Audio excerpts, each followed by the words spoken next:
Amigas, amigos, olá! Vamos a um resumo de dois importantes acontecimentos que se desenrolaram nas relações internacionais ao longo da semana. A abertura dos trabalhos da 79ª sessão da Assembleia Geral das Nações Unidas, na ONU em Nova York, e também o ataque israelense ao Líbano. Ambos os episódios dialogam. E vamos começar então com a Assembleia Geral das Nações Unidas. Eu tenho aqui para vocês uma imagem da entrada, né, da ONU, uma externa da ONU, onde nós encontramos essa estátua.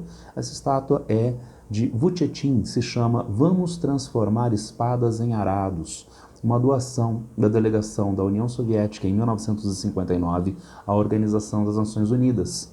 E por que vamos transformar espadas em arados? Isso é uma referência bíblica, está entre outros no livro de Isaías. Eles transformarão suas espadas em relhas de arado e suas lanças em foices. Nação contra nação, não levantará espadas, nem treinará mais para a guerra.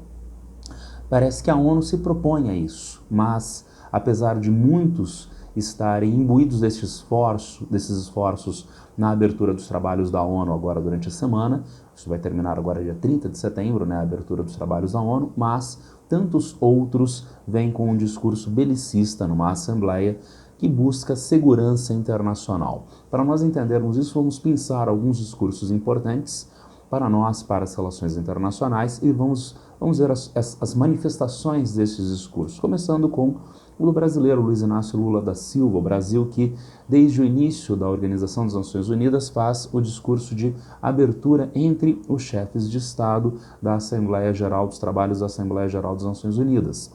O discurso do brasileiro, o discurso do Lula, foi pautada pela lógica do soft power, a ideia de convencimento, de alinhamento, né, e apoio de outros países, de outros atores internacionais, não através do uso da força militar, não através da subvenção da compra, mas através do convencimento por valores de aceitação universal. O brasileiro novamente externalizou uma série de problemas que são veiculados pela diplomacia brasileira nas relações internacionais nos últimos meses, entre outros, desigualdades globais, e o Lula aproveitou novamente para reafirmar o ideal de combate à fome e à pobreza dentro do G20, no âmbito do G20, onde o Brasil tem a presidência rotativa e a Aliança Global de Combate à Fome e à Pobreza, que vai ser lançada definitivamente agora no final do ano, quando termina a presidência brasileira. Também falou contra as mudanças climáticas, não deixou de tocar em temas importantes para o Brasil, temas sensíveis aqui no Brasil, como as queimadas na Amazônia, no Pantanal, e as inundações no sul do Brasil. Multipolaridade e multilateralismo. O mundo não é unipolar. O mundo não tem uma única potência, nem sequer poucas. Tem várias potências mundiais que têm os seus próprios interesses. E daí a ideia de multilateralidade, a ideia de um mundo que crie normas, regras que sejam estáveis, que sejam isonômicas, para um funcionamento mais harmonioso entre esses diferentes países. Dentro deste contexto, a necessidade de reforma do Conselho de Segurança das Nações Unidas. A ONU tem um formato que data do imediato pós-Segunda Guerra Mundial, o início da Guerra Fria. Hoje nós já estamos há décadas à frente do final da Guerra Fria e a ONU continua com o mesmo desenho das principais instituições. Daí a necessidade de reforma dessas instituições, além da cooperação Sul-Sul. O presidente também discursou acerca do reforço da cooperação Sul-Sul. Dentro dos conflitos internacionais, Lula condenou o ataque de outubro a Israel, para não criticarem ele novamente. Não é que ele está sendo assimétrico, que beneficia só uma das partes, mas ele disse taxativamente que direito de defesa, universalmente reconhecido a qualquer país, não deve ser confundido com o direito de vingança, que é o que está acontecendo hoje de Israel sobre Gaza, com a morte de mais de 40 mil pessoas, metade dessas pessoas de crianças e mulheres, algo impensável, algo inadmissível, além do que também instou paz entre Rússia e Ucrânia. Logo depois, segundo a tradição, logo depois do presidente brasileiro, entra para discursar o presidente dos Estados Unidos. E o presidente americano não deixou de estar em linha com a fala do presidente brasileiro em alguns aspectos, no que diz respeito à reforma do Conselho de Segurança das Nações Unidas. Biden também defendeu esta reforma. Mas há um problema. Biden e Estados Unidos, assim como Rússia, China, França e Reino Unido, são países que têm 1 assentos permanentes no Conselho de Segurança da ONU. 5 dos 15 assentos são permanentemente ocupados por esses países. E 2 têm direito de veto nas deliberações do Conselho. É difícil reformar o Conselho, portanto, sem a aprovação destes 5 países, entre os quais os Estados Unidos. E a reforma do Conselho reduziria relativamente o poder destes países, o que dificilmente viria a acontecer. Além disto, há que se pensar em como reformar o Conselho. E agora, voltando à crítica à noção brasileira de reforma do Conselho de Segurança. Hoje, e dado o desenho ultrapassado da ONU, como eu disse, que é egresso da Segunda Guerra Mundial, do pós-Segunda Guerra Mundial, a ONU vive uma certa paralisia, a ONU vive uma relativa inoperância na sua capacidade de ação. Mas que reforma seria esta? Colocar mais países como membros permanentes e com direito de veto? Será que isso daria mais agilidade ou, ao contrário, mais morosidade? E basta nós nos lembrarmos que a instituição fracassada anterior à ONU, a Liga das Nações, também tinha um Conselho de Segurança. O seu Conselho de Segurança tinha membros permanentes e membros rotativos, mas as decisões no Conselho de Segurança da Liga das Nações era feita por unanimidade, as decisões eram por unanimidade, o que dava na prática direito de veto a todos os países. Isto aumentava ainda mais a morosidade deste Conselho de Segurança da Liga das Nações e, portanto, a mera ampliação do número de países no Conselho de Segurança pode ser muito mais retórica do Biden do que uma solução efetiva, tendo em vista os Estados Unidos não quererem perder influência e isso não necessariamente resultar em maior agilidade para o Conselho de Segurança. Biden também falou sobre, obviamente, a guerra Rússia-Ucrânia. E o que ele disse? A guerra de Putin fracassou. Estranho, né? A guerra de Putin fracassou. Ele disse que queria debilitar a OTAN, mas a OTAN está mais forte do que nunca. Não podemos fazer vista grossa e não podemos deixar que diminua o nosso apoio à Ucrânia até que a Ucrânia consiga a liberdade. Então ele reafirmou o belicismo pró-Ucrânia na guerra, diferentemente da proposta brasileira de acordo de paz entre as partes. Agora, vejam o recorte que ele deu. Porque, obviamente, a Ucrânia está com a guerra mais do que perdida, não é? A Ucrânia tem 20% do seu território ocupado, as forças russas lenta, mas inexoravelmente vão aumentando a sua área de ocupação em uma Ucrânia que não tem mais sequer soldados para lutar. Então, de onde tira Biden a ideia de fracasso? Ele coloca a suposta ideia de enfraquecimento da OTAN. Suposta ideia, porque a OTAN ampliou em número de países. Quanto mais países há na OTAN, mais difícil é, e como acabei de falar de Conselho de Segurança, a gestão desta própria OTAN. Então, essa própria ideia já é questionável, mas é um desvio diplomático de baixo nível, né, de colocar que a guerra fracassou por um suposto motivo de Vladimir Putin enfraquecer a OTAN, sendo que, na verdade, a guerra Rússia-Ucrânia tem a Ucrânia para lá de derrotada, fragilizada no desenrolar da guerra. E ainda em relação ao Oriente Médio, Ásia Ocidental, Biden também falou sobre a região, mas, novamente, reforçou sua posição pró-Israel. A gente já vai voltar a isso no final do vídeo. Macron também discursou acerca da reforma do Conselho de Segurança da ONU. Vamos ver o que ele falou? Vamos tornar a ONU mais eficiente, disse ele, primeiramente tornando-a mais representativa, e é por isso que a França é a favor da expansão do Conselho de Segurança. A Alemanha, Japão e o querido Brasil, deveriam ser membros permanentes. É o Macron tentando surfar no soft power brasileiro. O presidente Lula é reconhecido um veículo potente deste soft power.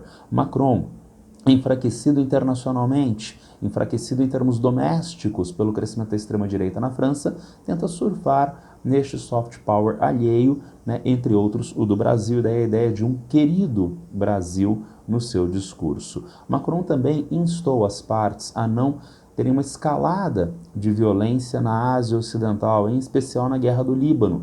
Isso diz respeito a uma condição histórica. A França era potência mandatária durante o imperialismo europeu na África e na Ásia, potência mandatária sobre a região, entre outros, do Líbano. E daí a relação histórica da França com essa região e, através desta fala, uma iniciativa de aproximação da antiga potência com as antigas áreas coloniais. Zelensky, que como presidente é um péssimo comediante, também falou, né? E ele citou inclusive o Brasil, né, explicitamente, assim como a China, criticando a postura desses dois países, China e Brasil, de tentar elencar pontos para um acordo de paz entre Ucrânia e a Rússia.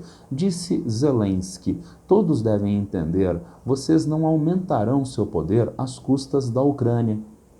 O acordo de paz, a proposta de paz seria chinesa e brasileira. O Brasil não tem nenhuma intenção de aumentar qualquer poder internacional através da Ucrânia. E a China, né, caso o Zelensky não saiba, é a primeira ou segunda maior economia mundial, dependendo se nós considerarmos paridade de poder de compra para o PIB ou não. É uma potência militar. E a Ucrânia é um país muito pequeno, com um presidente que é muito menor do que o seu próprio país. Então, realmente, essa fala é de muito pouca aderência à realidade. Mais ainda, quando a gente coloca esta fala, né, diante de quem entende de relações internacionais, como Nicolas Bedeau, porta-voz, chefe da chancelaria da Suíça, disse ele acerca do acordo de paz proposto pelo Brasil e pela China. Para nós, isso se traduz em uma mudança significativa em nossa visão dessa iniciativa. Um esforço diplomático concreto organizado pelo grupo sino-brasileiro pode ser de nosso interesse. Então, para quem entende de relações internacionais, para quem não é uma parte envolvida com interesses bastante escusos, então, para quem entende, sim, o acordo parece de boa qualidade. Quando nós chegamos a mais um discurso notável na ONU, que é o do primeiro-ministro israelense, Benjamin Netanyahu. Ele fez o discurso para uma plenária esvaziada. Quando ele entrou, dezenas e dezenas de chefes de Estado, representantes diplomáticos se ausentaram, não lhe deram ouvidos.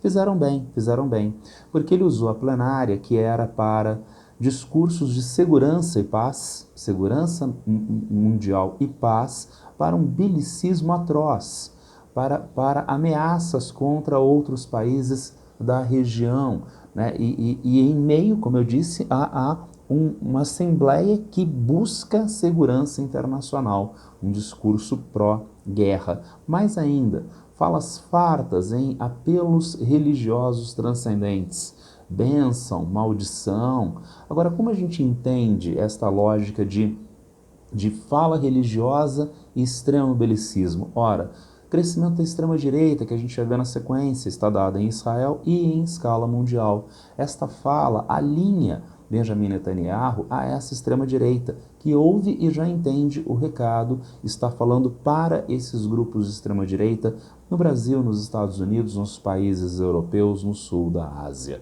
Por falar em Israel, vamos dialogar um pouco acerca de Israel, Gaza e Líbano, né, tendo em vista o discurso do primeiro-ministro israelense ocorrer justamente concomitantemente aos ataques de Israel ao Líbano, além dos ataques permanentes desde outubro do ano passado à região, a pequena região de Gaza. Nós encontramos em Gaza uma destruição atroz, como está dado aqui na imagem, destruição do hospital Al-Shifa, na cidade de Gaza, em 17 de setembro, foto de 17 de setembro de agora 2024.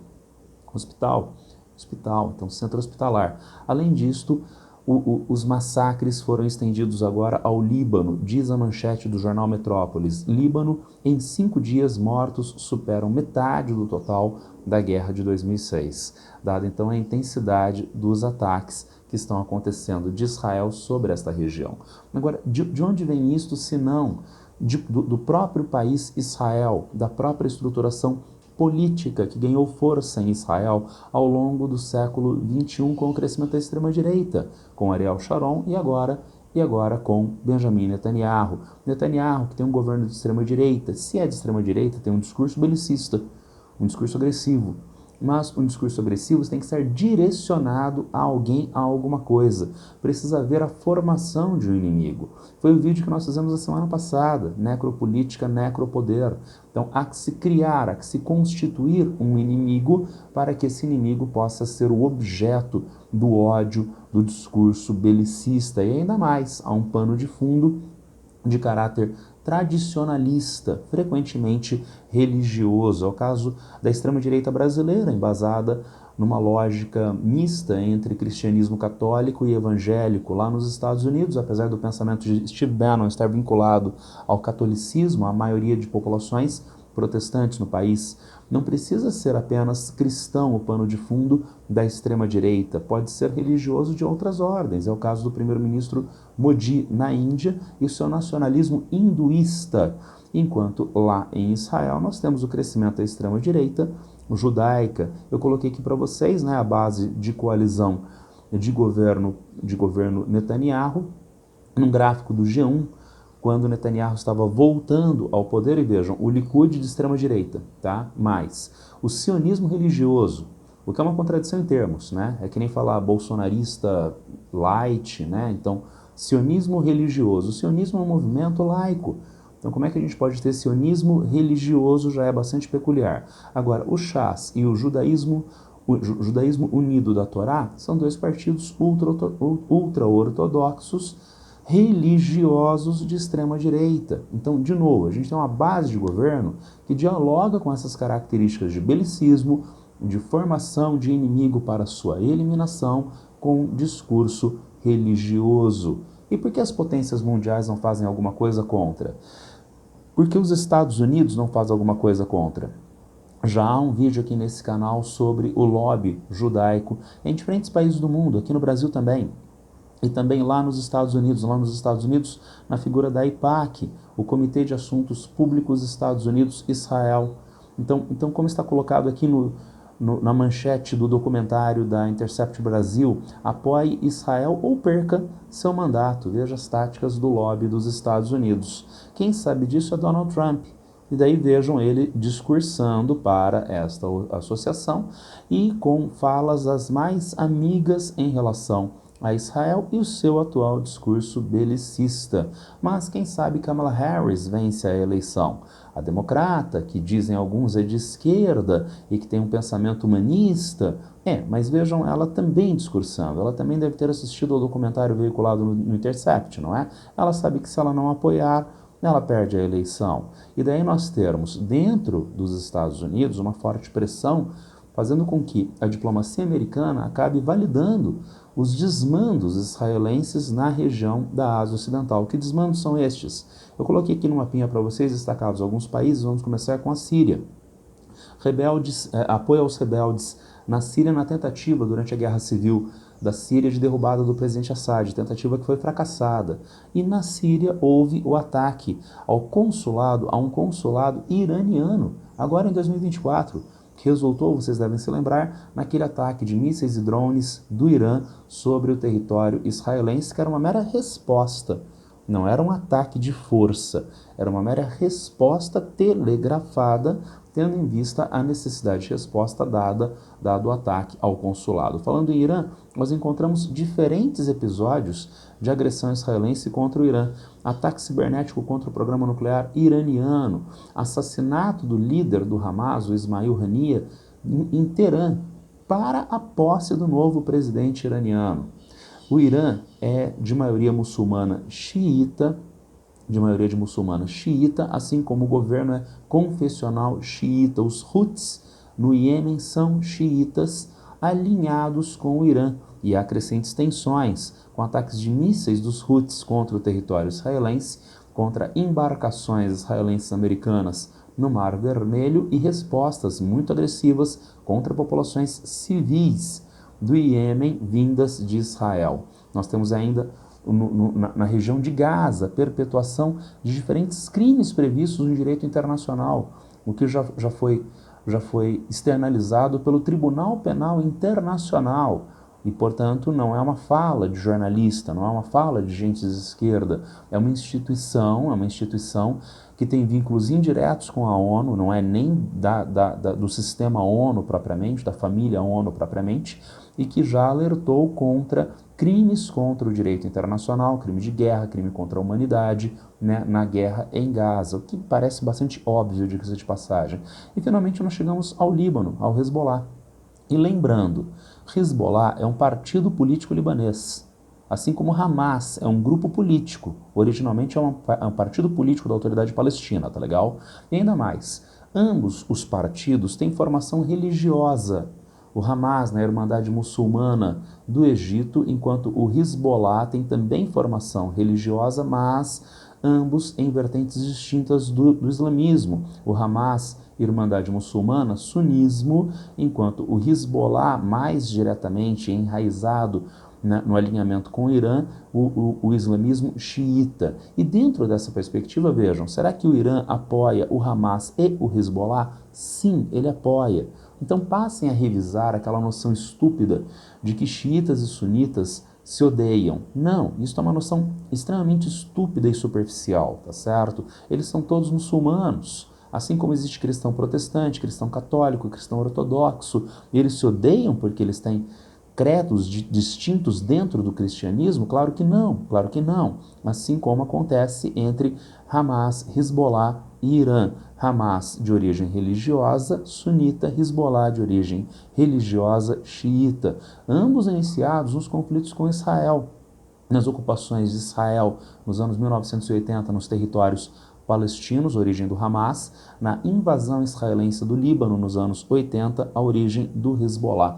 Agora, durante os ataques a Gaza, houve um crescimento dos ataques e respostas entre Israel e Hezbollah, no norte de Israel, no sul do Líbano, dentro de um contexto que estava assim previsto, né? Conflito de baixa intensidade, como recorrentemente ocorre nessas regiões. Ataque de um lado, resposta de outro lado. Israel tomou uma iniciativa.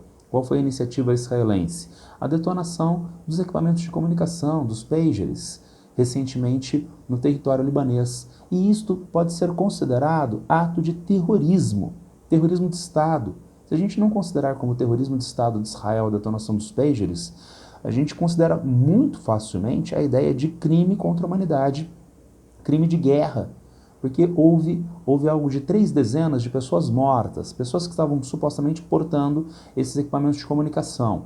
Entretanto, houve mais de 2.700 feridos e, portanto, população civil. Quando se faz uma operação militar e não se consideram os danos à população civil, isso é considerado crime contra a humanidade, isso é considerado crime de guerra. Além de agora haver a morte do líder do Hezbollah, o Hassan Nasrallah, no último ataque nos últimos ataques de anteontem de Israel sobre o território do Líbano. E notem, a morte do Hania, a morte do Nasrallah, não são grandes mudanças para esse cenário. Não são grandes mudanças. A imprensa fica veiculando uma postura pró-Israel de que as cabeças dessas lideranças desses grupos foram eliminadas. Esses grupos têm diferentes lideranças. Tem uma hierarquia com grupos que podem atuar autonomamente. E, na verdade, Israel atua eliminando, matando, assassinando essas lideranças há décadas. Será que houve resolução do conflito? É óbvio que não. Será que houve enfraquecimento do Hamas ou do Hezbollah? É óbvio que não. E, portanto, essas ações não dizem respeito a uma iniciativa de pacificação da região, muito pelo contrário. Dizem respeito a uma iniciativa de escalada. O que Israel quer, o que Israel demanda, é que todos esses países verdinhos do mapa ataquem o seu território. E por quê? Porque Israel quer deixar de existir? Não. Porque assim, com a AIPAC, a pressão, o lobby judaico de pressão sobre o governo americano, ele traz os Estados Unidos para esta guerra. Daí a extrema-direita israelense, liderada por Benjamin Netanyahu, pode viabilizar o seu discurso agressivo, o seu discurso de formação do inimigo, o seu discurso de pano de fundo religioso, tendo em vista o aliado poderoso coagido pelo lobby judaico nos Estados Unidos. Era isso que eu queria passar para vocês, um breve apanhado acerca da tensão de Israel com os países da região, com a Palestina e com o Líbano, e também alguns aspectos relacionados aos discursos de alguns chefes de Estado na Organização das Nações Unidas. Se alguém tiver alguma dúvida, alguma crítica, já sabe, é só me encontrar a qualquer tempo aqui nas redes sociais. Abraço para todas e todos e boa sorte!